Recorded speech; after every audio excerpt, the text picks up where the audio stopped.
नाजरीन आदाब, आप देख रहे हैं इकरा उर्दू न्यूज़ में हूं हैदर अली। पोस्ता फ्लाईओवर ब्रिज को मुनहदिम करने का काम शुरू। आज पोस्ता फ्लाईओवर ब्रिज के मुनहदिम कामों का जायजा लेने पहुंचे रियासती वजीर और कोलकाता म्यूनसिपल कॉरपोरेशन के एडमिनिस्ट्रेटिव बोर्ड के सरबराह फरहाद हकीम। उन्होंने सहाफियों से खिताब करते हुए कहा कि 45 दिन करके 3 फेज पर मुनहदिम करने का काम 135 दिनों के अंदर मुकम्मल कर ली जाएगी।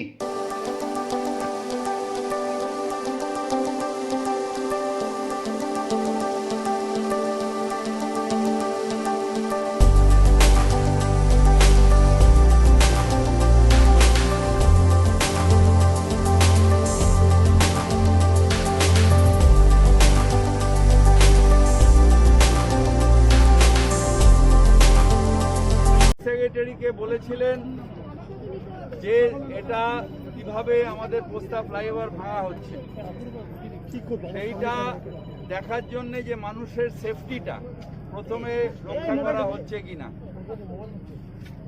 তাই আমি chief secretary, home secretary, police commissioner, KMD এর সিও এবং লোকাল এমএলএ, আমাদের এখানকার লোকাল ব্যবসায়ীরা সবাই মিলে রাইটসের নেতৃত্বে যে কোম্পানি কাজ করছে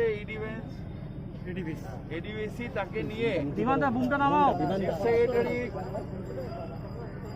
আর আমরা সকলে দেখলাম যে কিভাবে কাজ হচ্ছে, কি মেথডে কাজ হচ্ছে, সেফটির ব্যাপারটা কিভাবে দেখা হচ্ছে, এইগুলো সব ওরা এক্সপ্লেন করবে এবং সেই মতন চিফ সেক্রেটারি মুখ্যমন্ত্রীকে রিপোর্ট করবেন। আমরা দেখে স্যাটিসফাইড যে যা প্রসেস ওনারা বলেছেন সেই প্রসেস মেনটেন করলে কোনো দাঁড়াম দুড়ুম মানে কোনো আওয়াজ হবে না, কোনো ভাঙা চোরা হবে না, একদম খুব সুন্দরভাবে, হয়তো একটু সময় বেশি লাগবে কিন্তু খুব সুন্দরভাবে এই গার্ডারগুলোকে এগুলোকে সব আস্তে আস্তে নামিয়ে দেওয়া হবে। তাই এটা দেখে আমরা স্যাটিসফাইড। এই রিপোর্টটা মুখ্যমন্ত্রীর কাছে যাবে চিফ সেক্রেটারি থ্রু দিয়ে, এবং এই কাজটা টোটালটা 45 দিনের মধ্যে এই স্টেজটা হয়ে যাবে। ফার্স্ট স্টেজটা এরকমভাবে প্রত্যেকটা ফেজের সময় আমরা আসব এবং কি ওরা করেছে সেটা দেখে নেব, এবং অভিনব একটা নতুন ইঞ্জিনিয়ারিং টেকনিকে এই ব্রিজটা এর আগে কোনোদিন আমাদের কলকাতায় এই ইঞ্জিনিয়ারিং অ্যাপ্লিকেবল হয়নি, যেটা দিয়ে ওরা করছে। তাতে জিরো ভাইব্রেশনে একটা ব্রিজকে টোটাল ডিসমেন্টেলিং করা হবে, জিরো ভাইব্রেশন। সেই কাজটা দেখেছে। আমরা আবার মানুষের যারা চারিপাশের মানুষ তাদের সহযোগিতা চাইব। একটু দেরি হচ্ছে কিন্তু আমরা খুব তাড়াতাড়ি এগুলোকে ডিসমেন্টেল করে স্বাভাবিক জীবনযাত্রা যাতে এই অঞ্চলে হয় সেটা ব্যবস্থা করব। কতদিনের টার্গেট কতদিনের? এই ফেজটা 45 দিন, এরকম ভাবে এক একটা করা হয়েছে 45 দিন। এটা এখনো কথা হয়নি গভর্নমেন্ট লেভেলে। আগে যেহেতু এটা ডেঞ্জারাস ছিল, মুখ্যমন্ত্রী এই জায়গাতেই বারবার আসতেন ওই জগদ্ধাত্রী পুজোতে, তখন ওনারাও সংখ্যা দিয়েছেন যে দিদি এরকম ভাবে রয়েছে। আমরা প্রসেসটা করেছে, ডক্টর রায়না এসেও রেকমেন্ডেশন করে গেছিল, তাই এই কাজটা এবার ডিসমেন্টেলিং হচ্ছে।